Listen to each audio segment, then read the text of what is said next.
Here with head coach June Daugherty ahead of the first regular season game of the 2015-16 season. And coach, how's it feel? Well, it's exciting. It's finally here. You know, it's been 8 months since we played in the postseason in the WNIT, and we've had a chance to have a couple exhibition games under our belt. But you know, it never seems like it's going to get here. Then it gets here, and as a coach, you're like, oh, do you have everything in you want to get in? But you know, we're going to get tested here really quick with UC Santa Barbara coming in, a team that has gone through a coaching change with Bonnie Henderson from Kansas now taking over the reins for the Gauchos.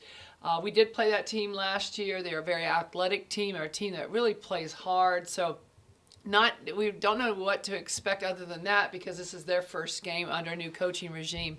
But like always, the most important thing for us is how hard we're going to play and how well we're going to execute our systems offensively and defensively. I thought that we saw some good things in the exhibition, but I at the same time, I felt like, you know, if you grade things out, we were probably about a C in about the 5 different areas that we look at. And, you know, that's okay for where we're at right now in November, but certainly a lot of work to do. And you talk about that exhibition game, first good chance to see the team, all 14 players score. Yeah. And you have a little bit of that inside-out game that maybe we haven't seen as successfully the last few years. Yeah, the focus has been there. I think that we've worked hard on developing our frontline players. We have some great size now. I think we're one of the bigger teams in the Pac-12 and maybe the country, and it's great to see that we can count on going inside and getting some easy buckets. The other thing is, I think our players are unselfish in the paint. When they do see a double team or they're not on balance, they're willing to kick it out, and that was pretty nice to see our 2 freshman guards with Bobby and Swede both responding with a barrage of 3-point shots. So they both ended up leading scores, but a lot of those passes were coming from the interior out. So good things happen. You know, this is easy to say as a former post player, but good things happen on the basketball court when the ball goes inside out. And so proud of the development of the front line. Look forward to continue to bring them along, and also for our guards to respond the way they did in the first 2 outings. You talked about the youthful barrage. Does this have the potential to be the best shooting team that you've had in Pullman? Yeah, that's a good question. You know, to be seen, right, and all that. But potential-wise, yeah, there's no doubt about it. I think that, you know, we recruited hard in that area, both in the interior and exterior, and they're as good as advertised. How much they'll continue to improve, stay confident, be able to play against a variety of defenses, the physicality that the Pac-12 brings will be, you know, that'll be something to be determined down the road. But it's something that we're working hard. You know, we have a very good core of gray squad players. You guys have seen our practices. Guys who come in and practice against us, who are bigger, stronger, faster, and hopefully that will help prepare them for what's to be here, you know, with our first real game with UCSB. Given that it was an exhibition and you kind of still working some stuff out. Yeah. From a defensive standpoint, holding the opponent to 7 points each of the first 2 quarters. Mm-hmm. How much do you take from that in terms of how successful the system is? Yeah. But then also the opponent and the situation in terms of the game. That's exhibition. Yeah, I think that the defense is definitely ahead of the offense right now. What I liked more than anything was the fact that we didn't put them in bonus in the first quarter. You know, now with the new quarter changes, and after 5 fouls each quarter going to 2 shots, it's imperative that we get our hands off and that we get in passing lanes and get our hands off of people. So I was more pleased with that. Our body position on the floor, how well, you know, we stayed down in a stance and were able to you know, keep them to 7's great, but just not putting them on the line at all in the first quarter was, I think, a real testament to how hard our kids have worked on the defensive end of things and how seriously they are taking it. And you start off with the season with a quick 2-day turnaround, and then you have Hampton on Monday. Mm-hmm. Where's the emphasis this week with a 2-game weekend right after that? Get better, continue to improve in the conditioning, stay healthy, obviously. But I think now that we have a lot of film against another opponent from the last 2 exhibition games, the team is better to see. It's better to see yourself against not you every day, and so we've got a lot of learning to do.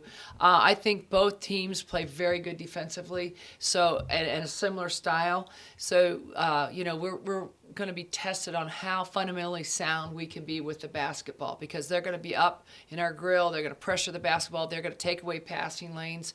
Probably see some double teaming in the front line. Some things like that. So we definitely have a lot to work on, but. Biggest thing I think is offensively and defensively. Jim, we're not as fundamentally sound as I'd like to see us be at this point. So a lot of work in the gym. Defensively for you guys, who would be a spark plug for this team? Who's that go-to person that Kayla Haley. Kayla starts right now as a sophomore in our program. She's the jammer, and that's the person that's going to slow down the basketball. She definitely is the person who is setting the tone to how hard we're going to play defensively, get the ball on one side of the floor, hopefully keep it on one side, take away vision so that we can play a quarter court defensively instead of, full court, half court, all that. But I'm really proud of Kaylin, and she's always been a defensive expert, but she has really improved on her conditioning, and her ability to stay down in a stance and play somebody for 94 feet is a testament to her off-season work. Any questions on the line for Coach? All right. Yeah, Coach Lou Wright here. Could you bring me up to speed on who's your leaders been coming out of the off season, and who do you expect to be your leaders on the floor this year? Hi, Lou. Yeah, our leaders right now, our captains, first of all, Penelope. Penelope is only a sophomore point guard, was voted by her teammates in the offseason and coaches. I think that obviously Mariah Cook's being a senior in the program, and she's been a leader all 4 years. I think Alexis Williamson is a senior also who was voted to our leadership council and now a captain of the program, a young lady who has not probably played as many minutes as a lot of people would think, going into her senior year, but is a great role player, a player who really puts her teammates and her team first, sacrifices a lot of her own career for the best of the team. And then I think a very interesting vote of confidence in the leadership department, who's also a captain, is Nike McClurry, who did not play last year. She was a young lady that sustained 2 major injuries and did not play. That was her first game that we were able to see her play this weekend. So to have a young lady who did not play minutes be voted by her teammates and her coaches as a leader in this program, a captain, I think speaks volumes about her leadership. Those 4 for sure are identified captains and leaders, but and our philosophy is anybody can lead anytime. I think Lou Brown has really stepped up in that category. Donnie Awa, a senior point guard, you got to look to her. But the list goes on and on. But really proud of the development of the maturity of the leadership that we're able to have from all of our players. And just one other thing, with so many new players on your roster this year, how's the team and chemistry coming along? How's it developed over the off season? I think that that's a big part of our success on the court. It's going to be, and I think that our leadership council, our captains we just talked about, as well as every player, all 14 players in the program, they've really taken it serious to understand that we really have to take the time and put the effort into getting to know each other and have respect for each other, especially a team like this who is young and has representation of 5 states and 6 countries. I mean, we are the most, I think, diverse team in the country. And so a lot of different cultures out there. Sometimes things get lost in communication, especially some of the terminology I know that we use as coaches.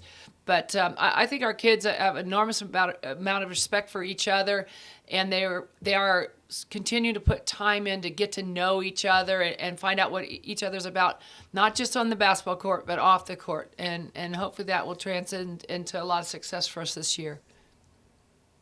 Well, just to follow up on those unique cultures that you've got blending there, do you think that works as an asset because it is such a diverse group? I think it does because, your patience is tested sometimes, and I'm sure it is for the international kids and some of the things, that happen. Officiating's way different, so that's been a huge adjustment. From practice is way different. All